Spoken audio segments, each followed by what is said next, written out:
ఓం సాయిరామ్. మనం ఇప్పుడు షిరిడి సంస్థాన్ సమాధి మందిరం ముందున్న మెయిన్ రోడ్ మీద నించొని ఉన్నాము. ఈ బస్సులన్నీ కూడా ఇటువైపు నుంచి వచ్చి షిరిడి సమాధి మందిరం దాటి బస్ స్టాండ్ వైపు వెళ్తున్నాయి. అంటే సాయి ఆశ్రమం వైపు ఈ రోడ్డు మీరు చూస్తున్నది అటువైపు వెళ్తున్నాయి, రహతా వైపు. అయితే నేను ఇక్కడ గేట్ నెంబర్ 7 ముందర ఉన్నాను. ఇది గేట్ నెంబర్ 7. ఫ్రీ దర్శనం కావాల్సిన వాళ్ళందరూ ఈ గేట్ నెంబర్ 7లోంచే వెళ్ళాలి. ఇప్పుడు మెయిన్ రోడ్ మీద అంతకుముందులాగా గేట్ 1 గేట్ 2 దగ్గర నుంచి లేదు. ఇప్పుడు గేట్ నెంబర్ 7లోంచే వెళ్ళాలి ఎవరైనా సరే.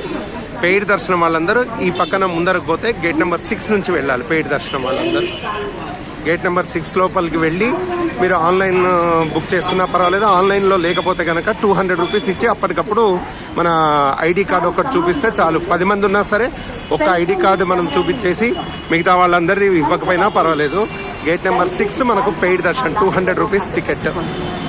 సో ఒకవేళ అర్జెంటుగా దర్శనాలు కావాలి ఎవరికన్నా అనుకుంటే కనుక మీరు గేట్ నెంబర్ 6లోంచి 200 రూపీస్ టికెట్ తీసుకొని వెళ్ళొచ్చు. ఇది గేట్ నెంబర్ 6.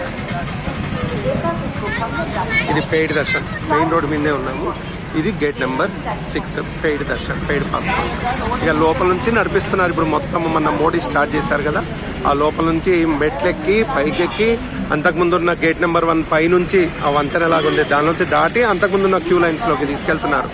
సో జనరల్ దర్శనం దాదాపుగా గంట పైన పడుతుంది. దాదాపు 40 మినిట్స్ నుంచి గంట పడుతుంది. పెయిడ్ దర్శనం 15 నిమిషాల నుంచి 20 నిమిషాలు. లోపలికి ఎంటర్ అవ్వడానికి అంటే సమాధి మందిరం హాల్ దగ్గరికి ఎంటర్ అవ్వడానికి 10 నిమిషాల్లో వెళ్తున్నాం. కానీ దర్శనానికి మాత్రం మనకు ఇంకా టైం పడుతుంది. టోటల్గా పెయిడ్ దర్శనం వాళ్ళకైతే హాఫ్ అన్ అవర్ నుంచి 40 మినిట్స్ పడుతుంది. ఇంకా రష్ ఉన్న రోజులు ఇంకా ఎక్కువ సమయమే పడుతుంది. సాయిరామ్.